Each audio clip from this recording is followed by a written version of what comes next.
Primeiro, a catequese sobre a criação. A catequese sobre a criação reveste-se de uma importância capital. Diz respeito aos próprios fundamentos da vida humana e cristã, porque torna explícita a resposta da fé cristã à questão elementar que os homens de todos os tempos têm vindo a pôr-se. De onde vimos? Para onde vamos? Qual a nossa origem? Qual o nosso fim? De onde vem e para onde vai tudo quanto existe? As duas questões, da origem e do fim, são inseparáveis. E são decisivas para o sentido e para a orientação da nossa vida e do nosso proceder. A questão das origens do mundo e do homem tem sido objeto de numerosas investigações científicas que enriqueceram magnificamente os nossos conhecimentos sobre a idade e a dimensão do cosmos, a evolução dos seres vivos, o aparecimento do homem. Tais descobertas convidam-nos cada vez mais a admirar a grandeza do Criador e a dar-lhe graças por todas as suas obras e pela inteligência e saber que dá aos sábios e investigadores. Estes podem dizer com Salomão: foi ele quem me deu a verdadeira ciência de todas as coisas, a fim de conhecer a constituição do universo e a força dos elementos, porque a sabedoria que tudo criou mo ensinou. Sabedoria 7, 17 a 21. O grande interesse atribuído a estas pesquisas é fortemente estimulado por uma questão de outra ordem, que ultrapassa o domínio próprio das ciências naturais. Porque não se trata apenas de saber quando e como surgiu materialmente o cosmos, nem quando é que apareceu o homem, mas, sobretudo, de descobrir qual o sentido de tal origem. Se foi determinada pelo acaso, por um destino cego ou uma fatalidade anônima, ou, antes, por um ser transcendente, inteligente e bom, chamado Deus.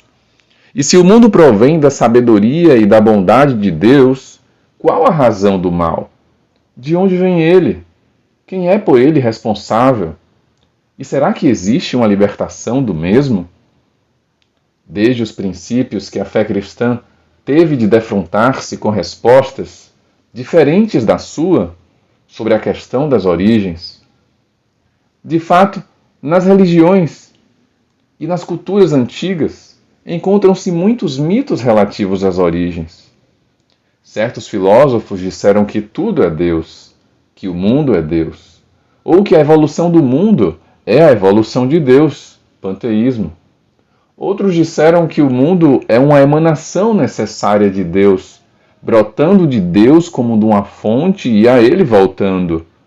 Outros ainda afirmaram a existência de dois princípios eternos, o bem e o mal, a luz e as trevas, em luta permanente, dualismo, maniqueísmo. Segundo algumas destas concepções, o mundo, pelo menos o mundo material, seria mal, produto de uma decadência e, portanto, objeto de repúdio ou de superação, gnose. Outras admitem que o mundo tenha sido feito por Deus, mas à maneira de um relojoeiro que, depois de o ter feito, o abandonou a si mesmo, deísmo. Outras, finalmente, rejeitam qualquer origem transcendente do mundo e veem nele o puro jogo de uma matéria que teria existido sempre, materialismo. Todas estas tentativas dão testemunho da permanência e universalidade do problema das origens. É uma busca própria do homem. Não há dúvida de que a inteligência humana é capaz de encontrar uma resposta para a questão das origens. Com efeito, a existência de Deus Criador pode ser conhecida com certeza pelas suas obras, graças à luz da razão humana, mesmo que tal conhecimento muitas vezes seja obscurecido e desfigurado pelo erro. E é por isso que a fé vem confirmar e esclarecer a razão na compreensão exata desta verdade. Pela fé, sabemos que o mundo foi organizado pela palavra de Deus, de modo que o que se vê provém de coisas invisíveis. Hebreus 11:3.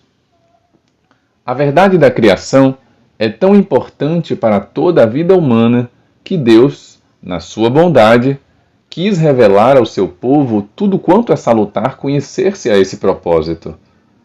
Para além do conhecimento natural que todo homem pode ter do Criador, Deus revelou progressivamente a Israel o mistério da criação.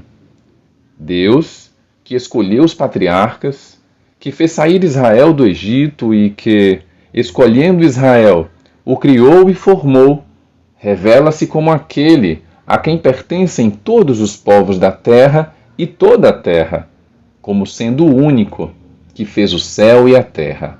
Salmo 115:15, 124:8, 134:3.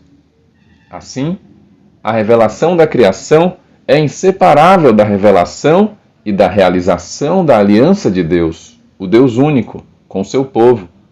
A criação é revelada como o primeiro passo para esta aliança, como o primeiro e universal testemunho do amor onipotente de Deus.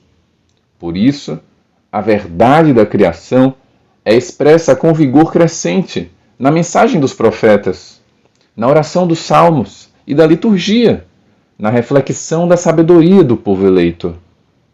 Entre tudo quanto a Sagrada Escritura nos diz sobre a criação, os 3 primeiros capítulos do Gênesis ocupam um lugar único. Do ponto de vista literário, estes textos podem ter diversas fontes.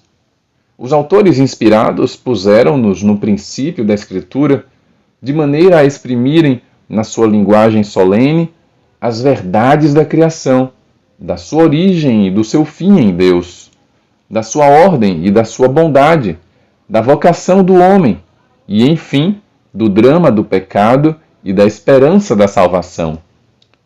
Lidas à luz de Cristo, na unidade da Sagrada Escritura e na tradição viva da Igreja, estas palavras continuam a ser a fonte principal para a catequese dos mistérios do princípio, criação, queda, promessa da salvação.